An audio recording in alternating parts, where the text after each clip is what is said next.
Il existe plusieurs raisons pour lesquelles les femmes, nos dames, n'arrivent pas à quitter les personnes qui les maltraitent. Salut à toutes et à tous, c'est Massoumi Amia qui vient vers vous pour vous et avec vous. On va parcourir ensemble et répondre à cette question qui m'a été posée par un de mes abonnés disant pourquoi les femmes n'arrivent pas à quitter les hommes qui les maltraitent. Oui, pourquoi?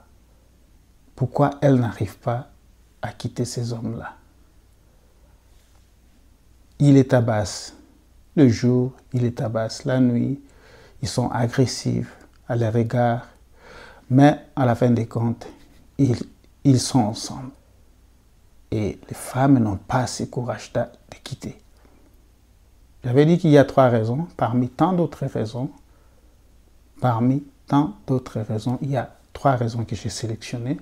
Raisons pour lesquelles ces femmes-là qui vivent dans une relation amoureuse, traumatisante, n'arrivent pas à quitter leurs hommes. Mais avant d'y aller, on va d'abord parler de la liaison traumatique. La liaison traumatique, c'est ces liens-là qui se créent, ces liens émotionnels très forts là, qui se créent entre 2 personnes. Mais il ne s'agit pas seulement de 2 personnes. Ça peut aussi se créer, bien sûr, 2 personnes, parents et enfants aussi.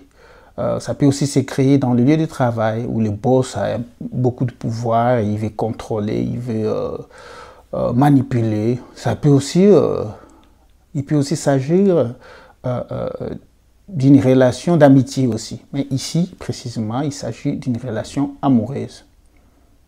Alors, c'est quand la liaison traumatique, c'est quand ces 2 personnes-là, dans une relation amoureuse, sont unies par un lien très émotionnel, dont l'homme est en position de force, tandis que la femme, sa copine, sa femme, est en position de faiblesse. Et dans cette relation-là amoureuse, l'homme qui est l'agresseur, c'est un stratège, un manipulateur. Il utilise sa force pour manipuler. Il utilise sa force sa position de force pour contrôler. Il utilise son pouvoir pour garder sa proie, sa victime, sous ses ailes, sous son contrôle. Et il crée aussi ces cycles-là d'agressivité, ces cycles-là de dégradation, de négativité, compensés par les cycles de tendresse, de cadeaux, voyez, d'affection. Donc il sait jouer avec ces jeux-là. Et il s'agit de cette liaison traumatique quand seulement, je le répète, l'un est en position de force et l'autre est en position de faiblesse. Il peut arriver que 2 personnes soient en position de faiblesse. Un exemple est que 2 personnes sont victimes d'enlèvement pendant qu'elles sont avec l'agresseur qui les a enlevées. Ne s'étant pas connues auparavant, ces 2 personnes-là créent des liens. Les 2 personnes sont en position de faiblesse. Dans ces cas-là, on ne parle pas de liaison traumatique parce que les 2 sont en position de faiblesse. Donc, on parle de liaison traumatique qui est quand il s'agit d'une personne qui est en position de force et l'autre en position de faiblesse. Pour répondre à cette question sans plus tarder, j'avais parlé de 3 raisons qui, parmi tant d'autres, pourquoi on n'arrive pas à quitter une telle relation, à quitter une telle personne, à quitter cet homme-là qui te maltraite.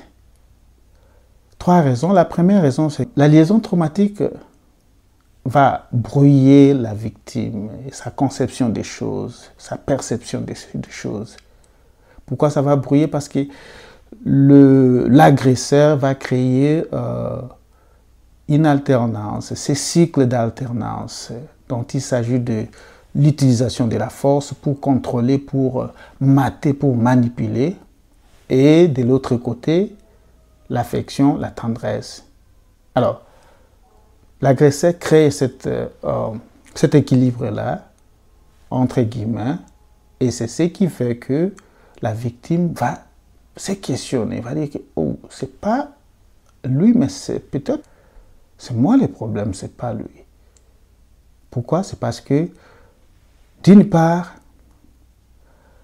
elle est tabassée, elle est agressée, elle est manipulée, et de l'autre part, il y a un peu d'affection, il y a un peu de tendresse, il y a un peu de cadeaux, ou beaucoup de cadeaux même. Et ça va créer un peu d'illusion, ça va créer la confusion.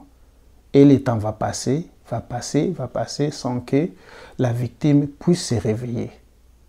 Pourquoi? À cause de ce cycle-là d'affection et d'agression. Le monsieur, c'est un joueur, il s'est joué pour maintenir, pour garder sa victime sous ses ailes. La deuxième raison, c'est quoi? C'est la peur de se faire tuer.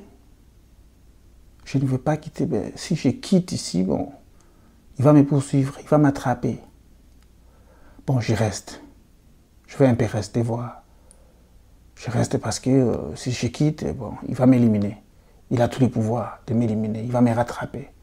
Il y a une étude qui a été faite sur place ici, aux États-Unis d'Amérique.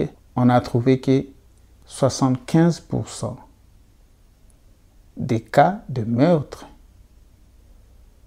ont été commis après la séparation de telles unions ou de telles relations, c'est-à-dire des relations traumatisantes.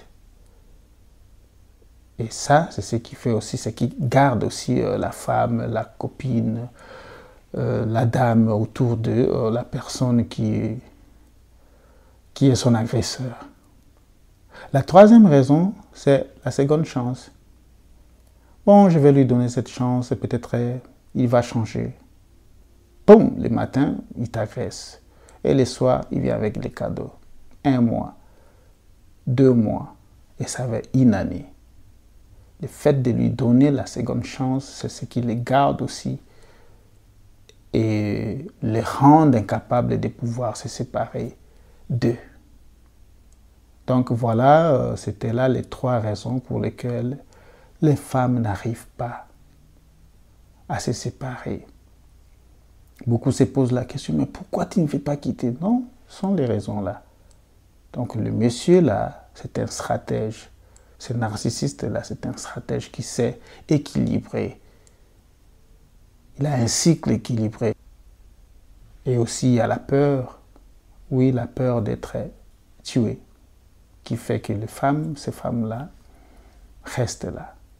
Ce qu'elles voient, leur vision des choses est différente de la vision des choses de ceux qui ne sont pas dans cette situation-là. Et enfin, elles restent là dans ces relations à cause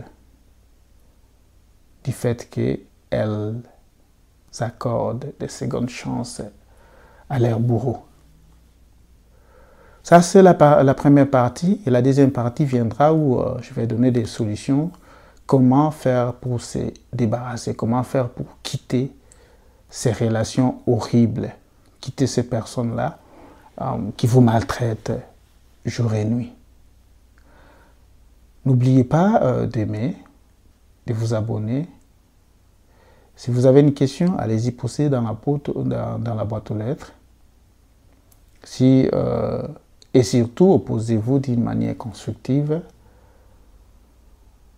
avec des mots édifiants et éducatifs.